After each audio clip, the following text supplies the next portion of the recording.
तो जब हमें भगवान प्यार करेंगे तो सब प्यार करेंगे। देखो कहा है, जा पर कृपा राम की हुई ता पर कृपा करे सब कोई। माँ का प्यार, पिता का प्यार, भाई का, परिवार का, पति पत्नी, सुख संसार, इन सबको बचपन से छोड़कर भगवान के लिए चले तो आज प्यार ही प्यार देने वाले हैं।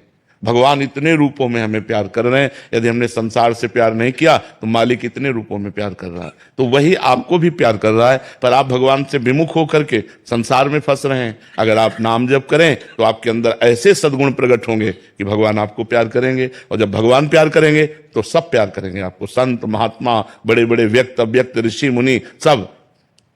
जामवंत जी भगवान श्री राम से कह रहे हैं, जा पर नाथ करो तुम दाया, ताय सदा शुभ कुशल निरंतर, सुर नर मुनि प्रसन्नता ऊपर।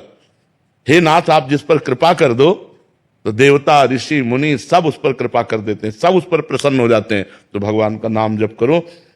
नाम जप से ऐसे सद्गुण प्रकट होंगे जिससे हमारे भगवान प्रसन्न हो जाएंगे, और भगवान प्रसन्न हो जाएंगे तो चराचर जगत प्रसन्न हो जाएगा। जा पर कृपा राम की हुई ता पर कृपा करे सब कोई।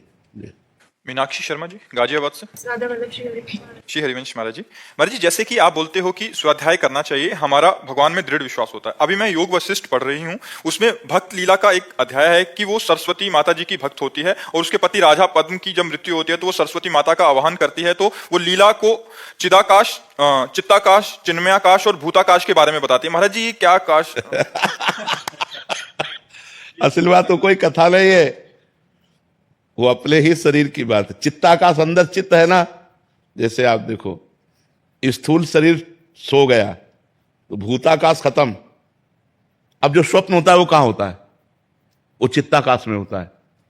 समझ पा रहे हैं हमारी बात? अगर थोड़ा ज्ञान होगा तो समझ पाओगे, नहीं तो योग वासिष्ठ ज्ञान ग्रंथ है, वो कोई भगवान की लीला कथा वाली बात नहीं है, वो ब्रह्मबोध के लिए है। उसमें जो सरस्वती जी लीला को उपदेश कर रहे हैं वो कई जन्मों का दृश्य दिखा रहे हैं। देख, पूर्व जन्म में तू यहां थी, पूर्व जन्म में ये राजा था, पूर्व जन्म में उसके तीसरे जन्म में ये था, उसके चौथे जन्म में था, उसको ज्ञान प्रदान कर रही है।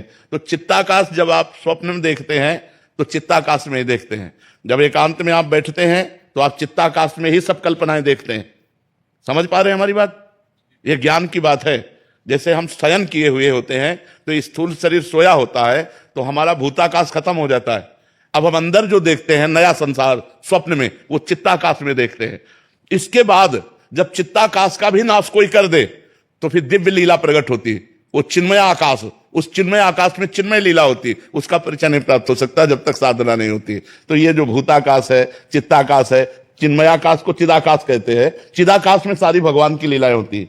रामावतार की लीला कृष्ण अब भी हो रही है। इसी समय अनंत ब्रह्मांड में, किस ब्रह्मांड में भगवान की कौन सी लीला हो रही, ये बैठे, ये सिद्ध पुरुषों का ज्ञान योग का वर्णन है। वो कोई साधारण कथा नहीं है। जो लीला सरस्वती जी की है वो कथा नहीं है, वो इसी पूरे स्थूल शरीर, सूक्ष्म शरीर, कारण शरीर और अपने ब्रह्म स्वरूप, इसका वर्णन है।